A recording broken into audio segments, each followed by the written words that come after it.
በዓለም ላይ አንድ ቋንቋ ብቻ እንደነበረ ታውቃላችሁ? ታዲያ ዛሬ ለምን ብዙ ቋንቋ ሆነ? በእርግጠኝነት አብዛኞቻችሁ ላታውቁት ትችላላችሁ። ማወቅ የምትፈልጉ ሰዎች ብቻ ታዲያ በደንብ አድርጋችሁ እስከ መጨረሻው ስሙኝ።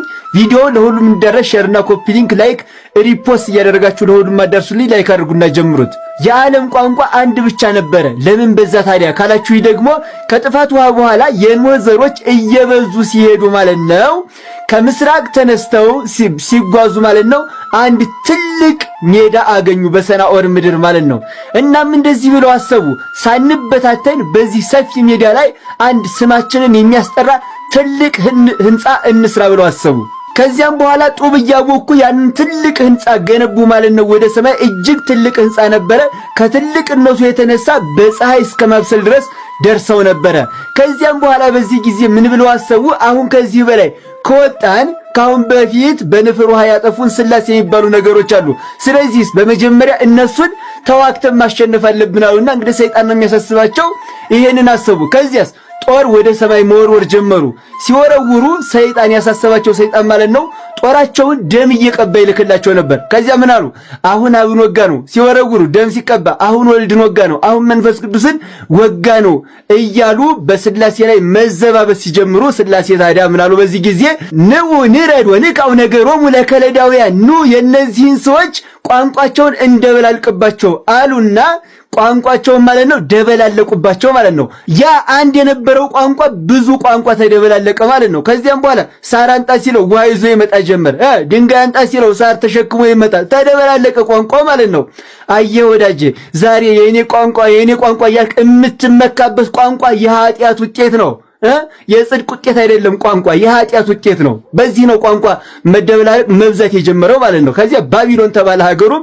ባቢሎን ማለት የተደበላለቀ ማለት ነው። ከዚያም በኋላ ህንጻቸውንም በነፋስ በታተኑባቸው ማለት ነው። ስለዚህ ቋንቋ የኃጢአት ውጤት መሆኑን ሁላችንም አውቀን በቋንቋችን አንመካ። ዛሬ እንግዲህ የአብርሃሙ ስላሴ ቋንቋቸውን የደበላለቁበትና ህንጻቸውን ያፈረሱበት ቀን ነው ማለት ነው። ጥር 7 ማለት ነው። የአብርሃሙ ስላሴ ሁላችንንም አንድ ያድርጉን። እስኪ ሁላችሁ ኮመንት ላይ ስላሴ ሆይ አንድ አድርጉን እያላችሁ ጻፉልኝ። ማንም ሰው ሳይጽፍ እንዳይሄድ ቪዲዮ ለሁሉም እንዲደርስ ሼርና ኮፒ ሊንክ ላይክ ሪፖስት አድርጉት። ቢያሱ ይጠቅማችኋል። ፎሎ አድርጉት። እወዳችኋለሁ። ክብር በሉልኝ። መፈንቅለ መንግስት የተጀመረው በዚህ በምድር ላይ አይደለም። መፈንቅለ መንግስት መጀመሪያ የተጀመረው በሰማይ ነው። አዳምና ሔዋን ከእባብ ጋር ተሻርከው መፈንቅለ መንግስት አካሄደው ነበር። በማለት በክርስቶስ ላይ እነሱ ሊነሱ እግዚአብሔርን ከስልጣን ሊያወርዱ ወክለው ነበር። ለዚህ ነው ጠቢቡ ሰለሞን ከፀሐይ በታች ምንም አዲስ ነገር የለም። ያ ከዛ የመጣ ነው። ዛሬ እርስ በርሱ ግጭት የበዛው በአፍሪካ ውስጥ ሰው ልቡን በከፈተ መጠን እግዚአብሔር የምስጢር በር ይከፍታል። ሰው ልቡን በዘጋ መጠን እግዚአብሔር የምስጢር በር ይዘጋበታል ማለት ነው። ምስጢር መንፈስ ለመንፈሳውያን ይገለጣል። እግዚአብሔር መንፈስ ነው። እስመ እግዚአብሔር መንፈስ ውእቱ እንዳለ ራሱ እግዚአብሔር መንፈስ ነው። እግዚአብሔር መንፈስ ስለሆነ ስጋ ለሆኑ ሰዎች የእግዚአብሔር ነገር አይገለጥም።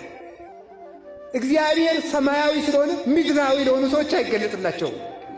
መንፈስ የሆነውን እግዚአብሔር በመንፈስ ይታወቃል። መንፈሳዊነት ለእግዚአብሔር እውቀት አስፈላጊ ነው።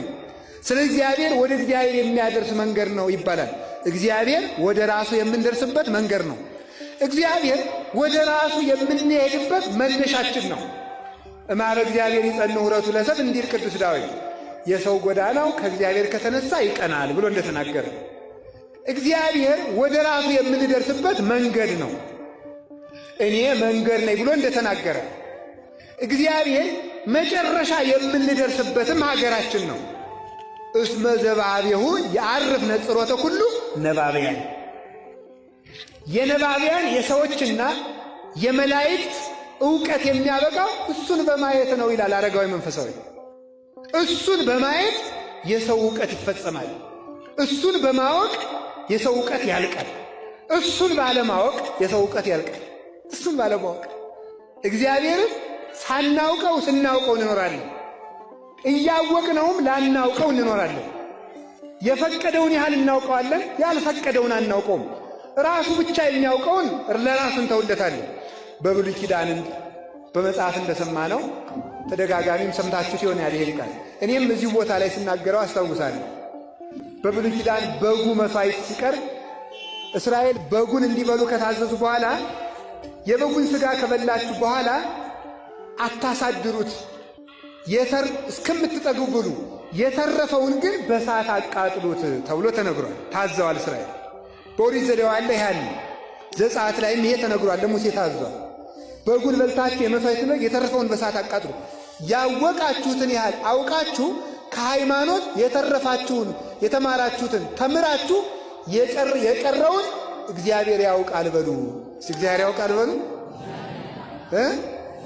ገበርኪ ፈቃዶ ለማርቆስ ወገበርኪ ወገበርኪ ወገበርኪ ወገበርኪ ፈቃዶ ለማርቆስ ደብረ ብርሃን አብይ ሃይማኖትኪ ደብረ ብርሃን አብይ ሃይማኖትኪ ወገበርኪ ወገበርኪ ወገበርኪ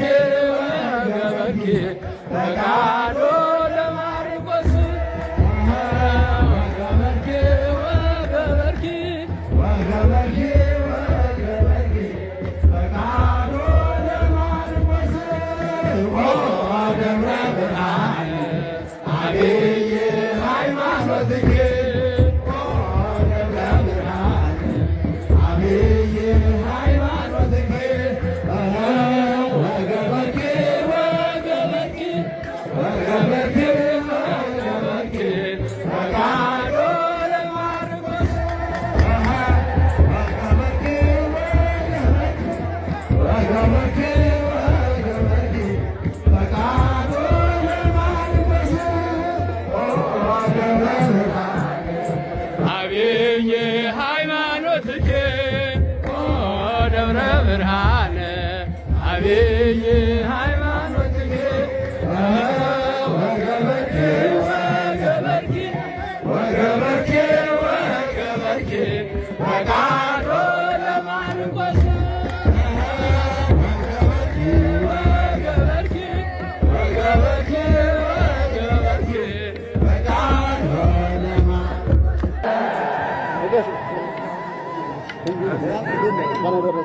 አንድ ወቅት ላይ አንድ የእኛ ቤት ሰው የሆኑ አሁን እናንተ ቁረቡ ስትሉ አታፍሩም አሉን ካህናቱ።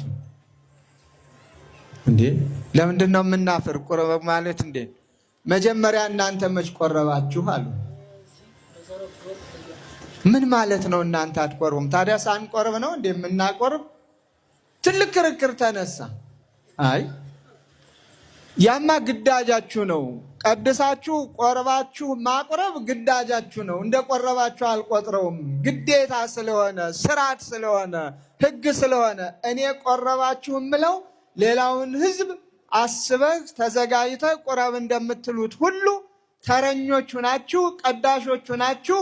የምትቆርቡትን ቁርባን ሳይሆን ዛሬ እኔም መቁረብ አለብኝ ብላችሁ ሌላው ሲቀድስ ተዘጋጅታችሁ ቀርባችሁ መቁረብ አልቻላችሁም። ይሄ እውነት ውሸት? እውነት ነው ውሸት? ካህናት አቤት እውነት ነው። እኔ ከዚያን ጊዜ ጀምሮ ተማርኩበት። ቃላቸውም ገዢ ሆኖ እኖርበታለሁ። በስመ አብ ወወልድ ወመንፈስ ቅዱስ አሐዱ አምላክ አሜን። በስመ ሥላሴ እንደምን አላችሁ? የእግዚአብሔር ቤተሰቦች፣ የድንግል ማርያም ወዳጆች እንኳን ለብርሃነ ጥምቀቱ በሰላምና በጤና አደረሰን አደረሳችሁ። በሰሞኑ ታቦተ ሕጉን በተመለከተ ዮናታን አክሊሉና ትዝታው ሳሙኤል የተባሉ ግለሰቦች የሐዲስ ኪዳን መሰዊያ የሆነውን ታቦት ጽላት በመንቀፍ በሳቅና በስላቅ የታጀበ ለኢትዮጵያ ኦርቶዶክስ ተዋሕዶ ቤተክርስቲያን ያላቸውን ጥላቻ በውንጀላና በሐሰት ትርክት አቅርበው ነበር። በእርግጥ ጥላቻቸውን ብቻ ሳይሆን ለራሳቸው ወገንም ጭምር ብለው ላሰቡት አካል የመልስ ምት ለመስጠት ነበር። ሆኖም ብዙም ሳይቆይ ከዩቲዩብ ላይ አውርደውታል። ቢሆንም ግን ታቦትን በተመለከተ ሰፋ ያለ ማብራሪያ በወንድማችን በኢዮብ ዘሚካኤል ፖድካስት ላይ ምላሽ ለመስጠት ተሞክሯል። በዚህ ምላሽ ብቻ ከምናበቃ በመረጃና ማስረጃ ለምን አንወያይም ብለን አሰብን። ስለሆነም ትዝታው ሳሙኤል ዮናታን አክሊሉ ፊት ተቀምጠ የኢትዮጵያ ኦርቶዶክስ ተዋሕዶ ቤተክርስቲያንን ታቦት ጽላት በተመለከተ ለተናገርከው ንግግር የኢትዮጵያ ኦርቶዶክስ ተዋሕዶ ቤተክርስቲያን ከምትቀበላቸው ከብሉይ ኪዳን፣ ከአዲስ ኪዳን፣ ከመጽሐፍ ቅዱስ፣ ከገድላት፣ ከድርሳናት፣ ከቀደምት ቤተክርስቲያናችን አባቶች ቤተክርስቲያናችን ከምትቀበላቸው ከየትኞቹ መጽሐፍቶች ማስረጃ ማቅረብ የምትችል ከሆነ ለምን ገለልተኛ በሆኑ ቤቶች ለምሳሌ እንደ ቴዲ ሐዋሳ ቤት አንወያይም? ስለዚህ ይህንን የዲቤት ጥሪ በትህትና አቀርብልሃለሁ። ታቦተ ቅዱስ ገብርኤል ላይ የሚደገም ድግምት አለ ላልከው፣ እንዲሁም ደግሞ በቅዳሴ ጊዜ ህብስቱ ሥጋውን ለእግዚአብሔር ወይኑ ደሙን ለእግዚአብሔር ሆኖ በሚከብርበት ጊዜ የበቁ ቅዱሳን የሚመለከቱትን ገቢረ ተአምራት ወመንከራትን ከመጽሐፈ ቅዳሴና ከገድለ ክርስቶስ ሰምራ እየጠቀስክ ላቀረብከው ነቀፌታና ትችት ውይይት ማድረግ እንችላለን። መጀመሪያው ጥሪ የማቀርበው ለትዝታው ሳሙኤል፣ አንተ ካልቻልክ ዮናታን አክሊሉ፣ ከቻላችሁ ሁለታችሁ በየተራ ቤተ እምነቶችን ባከበረ መልኩ መረጃና ማስረጃዎችን ብቻ በማቅረብ ትውልዱን በሚመጥን ዘመኑን በዋጀ መንገድ የኢትዮጵያ ኦርቶዶክስ ተዋሕዶ ቤተክርስቲያናችን ከምትቀበላቸው ከየትኞቹም መጻሕፍቶች በማቅረብ ልክ እኔም እንደዚሁ የፕሮቴስታንት ወገኖቻችን ከሚቀበሏቸው መጻሕፍቶች በማቅረብ ስለ ሐዲስ ኪዳን መሰዊያ ስለ ታቦት ስለዚህ ትዝታው ሳሙኤል አሊያም ዮናታን አክሊሉ የሁለታችሁንም ምላሽ ጠብቃለሁ። ያውም ደግሞ መረጃዎችና ማስረጃዎችን በማቅረብ አስተማሪ ውይይት እናደርጋለን ብዬ አስባለሁ። ሁላችንም ከነማህተባችን ለክብር ሞት ያብቃል። ወስብሐት ለእግዚአብሔር። እንኳን አደረሳችሁ ለአጋዕዝተ ዓለም ለቅድስት ሥላሴ ዓመታዊ ክብረ በዓል እንጂ ጎንደር ደብረ ብርሃን ቅድስት ሥላሴ ቤተክርስቲያን ነው የምንገኘው። በዚህ በምታዩት መልክ ክብረ በዓሉ በታላቅ ድምቀት እየተከበረ ይገኛል። በዓለም ዙሪያ ያላችሁ ሁላችሁም ኦርቶዶክሳውያን የአብ የወልድ የመንፈስ ቅዱስ በረከት ከሁላችን ጋር ይሁን። ሥላሴ ዘለዓለም መልካም በዓል ይሁንላችሁ። ማርያም ከሴቶች መካከል እንጂ ከሴቶች ሁሉ አይደለችም። አንዳንድ ሰዎች ቴዲ ማርያምን ከሴቶች ሁሉ ይላል። አታብራራልኝ አንድ ጊዜ። ሁለተኛ ስለ ማርያም ማውራት ያለብኝ ነገር ያመነች ብጽዕት ናት። የኢየሱስ ክርስቶስ እናት ማርያም ጌታችን ኢየሱስ ክርስቶስን በስጋ ወልዳዋለች። ተመስገን ነው። በስጋ መውረድ ማመናችሁ እናንተ ሆናችሁ ነው። ሰላም ኦርቶዶክስ ያነታላችሁ፣ እግዚአብሔር ይመስገን እኔ በጣም ደህና ነኝ። ያው እንደተለመደው ይሄንን ጎረምሳ እንሄድበታለን። እንደተለመደው አካውንቱን ፎሎ፣ ቪዲዮ ደግሞ እጅግ አብስታ ሼር፣ ኮፒ ሊንክ፣ ሪፖስት፣ ዲዩዝ ላይክ እንድታደርጉ በእግዚአብሔር ስም እጠይቃችኋለሁኝ። 3 ሰከንድ ልስጣችሁ። አመሰግናለሁኝ። ወደ ሐሳባችን እንገባለን። በነገራችን ላይ እኔ እንዳልክ አይነት ሰዎች እጅግ በጣም ነው የሚያሳዝኑኝ። ምክንያቱም መጽሐፍ ቅዱስን የሚያነቡት እነሱ ደጋግሞ የሚሏትን እቺን ነው ስለ ኢየሱስ ምናምን የሚሏትን 5 እና 6 ጥቅስ ብቻ ነው ማለት ነው። ሉቃስን እንኳን ለማንበብ ሙሉ ቪዲዮ የምትመለከቱት እንዴት እንደተንተባተበ የሉቃስ ወንጌል ምዕራፍ 1 ቁጥር 48 ጠፍቶበት እንዴት እንደተንተባተበ ማለት ነው። በቃ የሚያሳየው ይሄንን ነው። ምክንያቱም ስለ ማርያም ስለሚያወራ በጭራሽ መስማት አይፈልጉም። በጭራሽ እዚህ ጋር ራሱ ቴዲ ሐዋሳው ስለቀጣው እንጂ መናገር አይፈልግም። ዘምራለው አልዘምርም ማለት ስለ ማርያም ተናገር ሲለው በግድ ነው። በቃ እየተናነቀው ነው። መጽሐፍ ቅዱስ የሚለውን ብቻ ነው መናገር ብሎ መጽሐፍ ቅዱስ ያለውን ግን አጣሙ ነው የተናገረው ጭራሽ። አዎ ድንግል ማርያም ከሴቶች መካከል ተለይታ የተባረክሽ ነች፣ የተቀደሰች የተለየች ንጽሕት ናት። እስኪ ንገረኝ፣ እስኪ ጌታን የወለደ ማን አለ ከሴቶች መካከል? በድንግልና ጸንሶ በድንግልና የወለደ ማን አለ? ከዚህ በላይ ምን ሚራክል ምን ተአምር ትፈልጋለህ? በድንግልና ጸንሶ በድንግልና መውለድ እኮ ከሴቶች መካከል የተለየች የሚያስብላት ይሄ ነው እኮ። ከዚህ በላይ ምን ትፈልጋለህ? እስኪ ንገረኝ በእግዚአብሔር ስም። ምን አይነት ካዲዎች ናችሁ? ቆይ እንዴ አንተ ልጅ ደግሞ ማለት ጭራሽ ሰውነትህ ሲፋፋ ሰውነትህ ሲመች ጭንቅላት ውስጥ ያለው ስብም በዛ ልክ ደደብ አድርጓል፣ አደድቦሃል ማለት ነው። አሁን ላይ እኔ የምገነዘበው ይሄንን ነው። ድሮ ቀጭን ያልታስተውል ነበር። አሁን ግን ማስተዋያ ማገናዘቢያ ሁሉ ተደፍኗል። ስላንተ አብዝቼ እግዚአብሔርን እለምነዋለሁኝ ወደ ልቦና እንድትመለስ ወደ ቀልብ እንድትመለስ። እዛ ጥላሁን ቤት ገብተህ ምን አይነት መንፈስ እንደተዋረሰ እግዚአብሔር ይወቀው። እና አብዛኛው ፕሮቴስታንት ስለ ማርያም ያለው ጥላቻ ኧረ በመድኃኔዓለም እንዴ ስትፈልጉ ሌላ ልጆች አሉ ትላላችሁ። የሌለውን ታሪክ እያመጣችሁ እያዳቀራችሁ መጽሐፎችን ካንዷን እያንዛታችሁ ማለት ነው። ይሄ እኮ የሚያሳየው ምን አይነት የሰይጣን መንፈስ በእናንተ ላይ እንዳደረ፣ ይሄ ፕሮቴስታንት ውስጥ ምን አይነት የአጋንንት መንፈስ እንዳለ የሚያሳይ ነው። ሁሉንም አይደለም። እኔ አብዛኛውን የፕሮቴስታንት ማህበረሰብ አከብራለሁ። ነገር ግን እንደዚህ አይነት ጋጠ ወጦቹን ደግሞ ልክ ማስገባት ያስፈልጋል። ምክንያቱም የሚናገሩት በሙሉ አንታይ ክራይስት የሆነ የመጽሐፍ ቅዱስን ሐሳብ የማይናገር ወጣ ያለ ሐሳብ ስላላቸው ማለት ነው። እመቤታችን ቅድስት ድንግል ማርያም ጌታን ወልዳለች አልክ። ይሄንን ማመንህም አንተ ሆነ ነው። እግዚአብሔር ይህን ስለመሰከርክልን ማለት ነው። ምክንያቱም ነገ ላይ ስለምትክሩት ነው። በእርግጥ ለዛ ለሚመጣው ለሐሰተኛው ክርስቶስ ስትሉ ጌታን ትክዳላችሁ፣ ድንግል ማርያምንም ትክዳላችሁ። ምክንያቱም መንገዳችሁ ወደዚያ ስለሆነ ማለት ነው።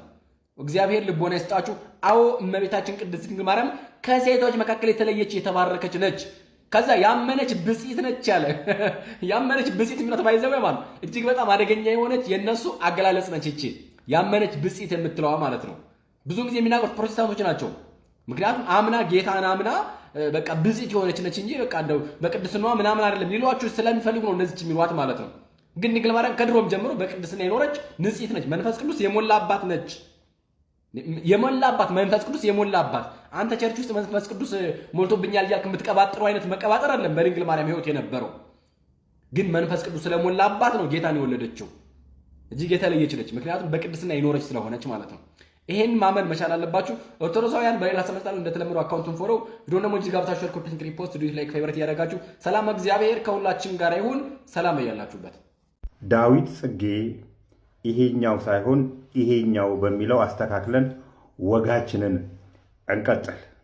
የዳዊት ጽጌ ንብረቶች የሆኑ የዚህኛው ንብረቶች የሆኑ የሙዚቃ ዕቃዎችና የሙዚቃ ኮንሰርት ለማዘጋጀት የሚያገለግሉ ንብረቶች በአዲስ አበባ ኤግዚቢሽን ማዕከል እንዳይወጡ ታግደዋል።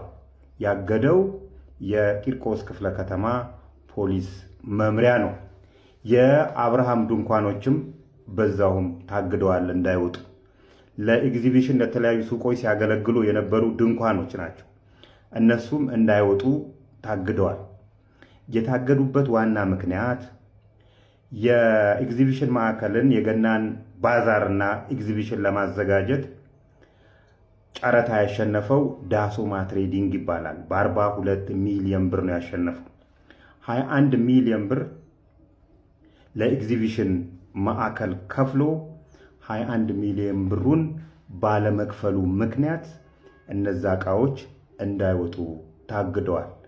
ዳሶማ ትሬዲንግ ማለት የፊንቴክ ኢንቨስትመንት የአቶ ዳንኤል ዮሐንስ 68% ሼር መሆኑን ልብ ይለዋል። እኔ ከዚህ በፊት እንደ ኢሮፓያን አቆጣጠር 31/12/2025 ላይ ኤግዚቢሽን ማዕከል ላይ የተለያዩ የቢዝነስ ስምምነቶች የምትስማሙ ሰዎች እሪ የምትሉበት ቀን ቅርብ ነው ብያችሁ ነበርና ይኸው ትንቢቱ ተፈጸመ። ዳሶማ ትሬዲንግ ለምንድን ነው 21 ሚሊዮን ብሩን ማትከፍለው ሲባል በአላፋት ዝማሬ ምክንያት የጠበቅኩትን ገቢ ስላላገኘው ልከፍ አልችልም ብሏችኋል